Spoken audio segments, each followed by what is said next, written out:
राजधानी भोपाल की, जहां सौरभ शर्मा से जुड़ी बड़ी खबर आपको बताएंगे। लोकायुक्त के बाद अब ईडी सौरभ शर्मा, चेतन सिंह गौर और शरद जायसवाल से पूछताछ करने जा रही है।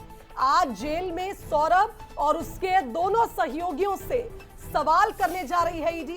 काली कमाई को लेकर ईडी के मन में भी कई सवाल हैं और इससे पहले भी ये माना जा रहा था कि जल्द ही इस मामले में ईडी एंट्री लेकर हस्तक्षेप कर सकती है।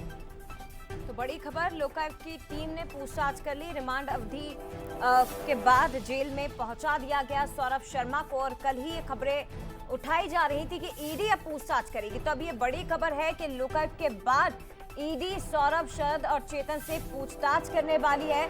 उनके पास भी सवालों की एक लंबी फहरिस्त है जिनके जवाब टटोलने की कोशिश की जाएगी। काली कमाई, कहां से इतना पैसा सौरभ शर्मा के पास इतनी कम समय की नौकरी में आया है, इतना बड़ा साम्राज्य कैसे खड़ा किया, ऐसे सवाल सौरभ शर्मा से पूछे जाएंगे।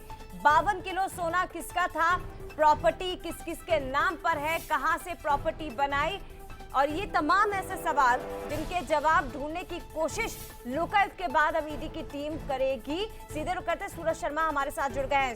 सूरज, लोकायुक्त को पूछताछ में कोई ठोस जानकारी नहीं मिली, ईडी की भी एक लिस्ट तैयार है।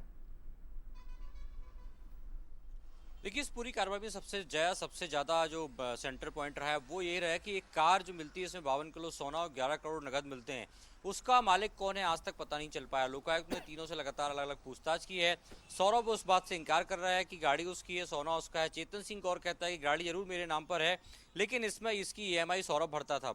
गाड़ी कैसे मेंडोरा पहुंची, किसका सोना है मुझे नहीं मालूम। और एक हफ्ते की रिमांड के बाद भी लोकायुक्त के हाथ खाली नजर आए, ना तो ये पता कर पाए कि सौरभ के नाम पर कितनी प्रॉपर्टी है और खासतौर से जो कार मेंडोरा के एक फार्म हाउस में मिली वो किसकी है, सोना किसका है, वो जो करोड़ों के नगद हैं वो किसके हैं। और यही कारण है कि लोकायुक्त ने कल कोर्ट में पेश किया, जहां से न्यायिक हिरासत में भेज दिया है। अब ईडी की बारी। ईडी ने भी 27 दिसंबर को सौरभ, चेतन और शरद के घर पर छापामार कार्रवाई की थी।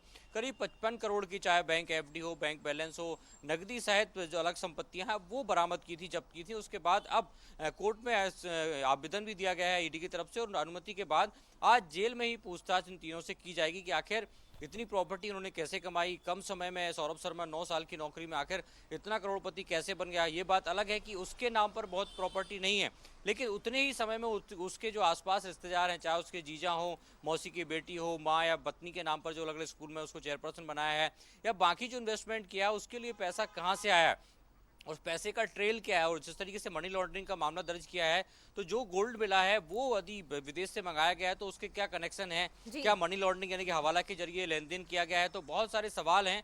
अब देखना ही होगा कि लोकायुक्त के हाथ तो जरूर खाली रहे। क्या बहुत धन्यवाद आपका तमाम जानकारी के लिए। सीधे दिल्ली